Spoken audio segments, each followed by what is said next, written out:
Burası şu an çok şey. Ana sınıf var. Bilet kursuna gidiyor. Çocuklar da ana sınıf var. Neyi var? He.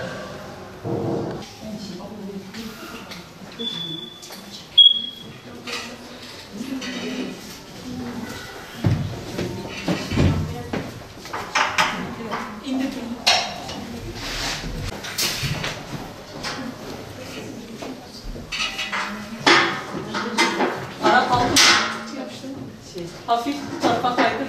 Tamam. Hafif. Ara açık kalsın. Tamam.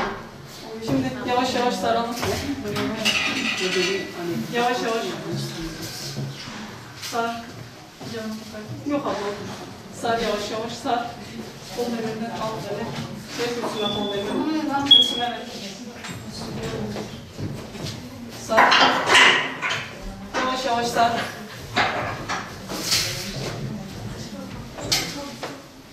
Karşıya geç daha iyi. Karşıya geç. Sar yavaş yavaş. Dur abla dur. Gitsin o. Sar. Sar. Yavaş yavaş sar. Tamam tut.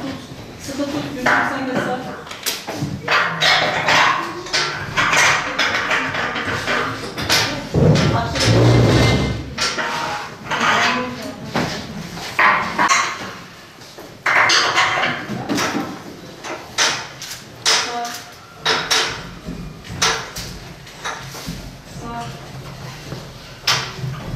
Sar.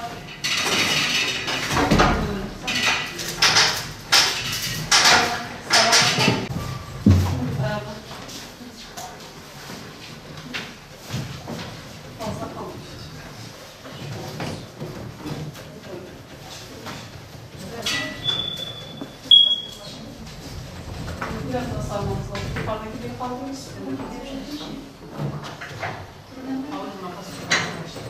Esma mı?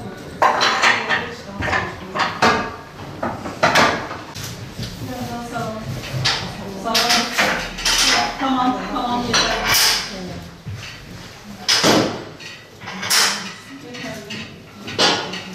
Dili bırak aşağıdan.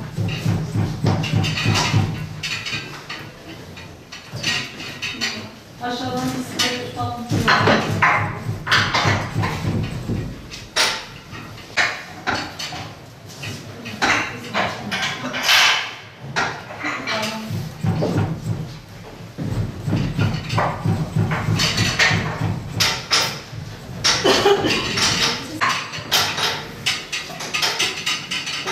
Yavaş yavaş saralım.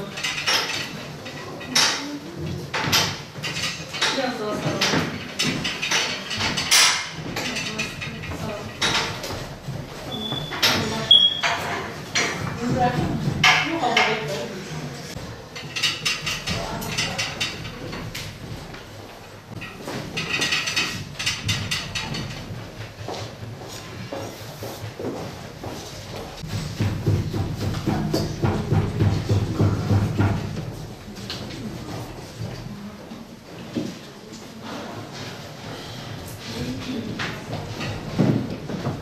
Evet hocam. Şu anki desenimiz bereket desenidir. Karakeçi yöresinin has desenidir. Bu saatte zamanı simgeler zaten. Tepelek biraz daha saflığı simgeler. Bereket evin bereketini simgeler.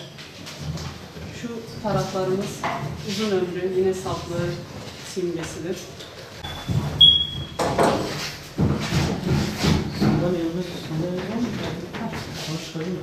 Tamam, sandalyeleri şunları kullanabilirsiniz.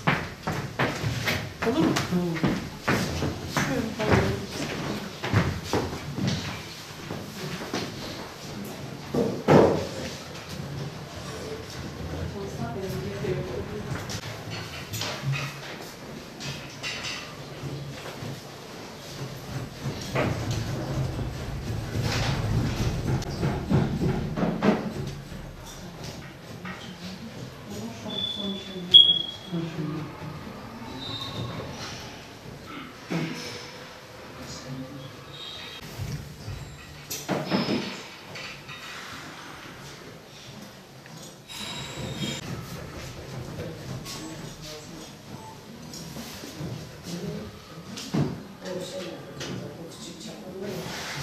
Ben Arzu Gökpınar, halk eğitim öğretmeniyim. Yaklaşık burada 2 yıldır Karakeçi kilimlerine yöresine ait kurs veriyoruz.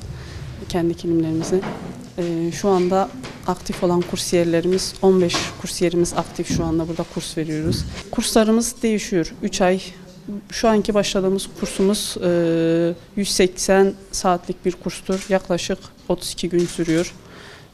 Evet, onları bitirdiğine dair, öğrendiklerine dair belge veriyoruz zaten. Mezun olduklarına dair. Hemen hemen eğitimini tamamlıyorlar. Tamamlamayanlarla da zaten tekrardan devam ediyoruz, yetiştiriyoruz.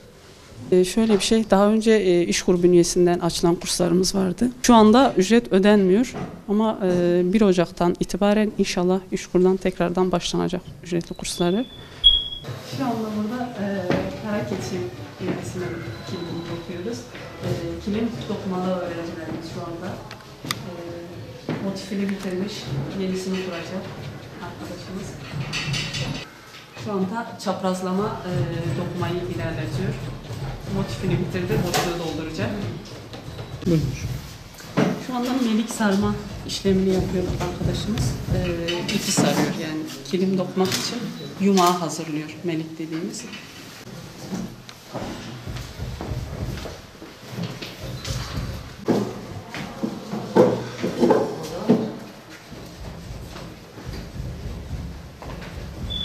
Gülcan demirimize de çilemizi geçirdikten sonra böyle tek katlı sarıyoruz.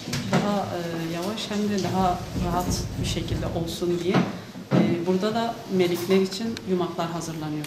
Büyük yumaklar hazırlanıyor. Ondan sonra arkadaşlar da küçük küçük dokuma için hazırlıyorlar.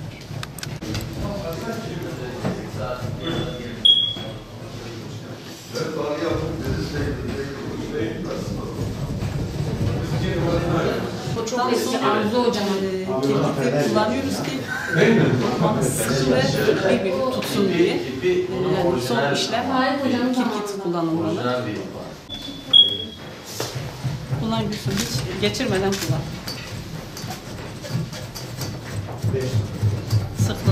Sıklığını, asıl kalitesini kirkit belirliyor.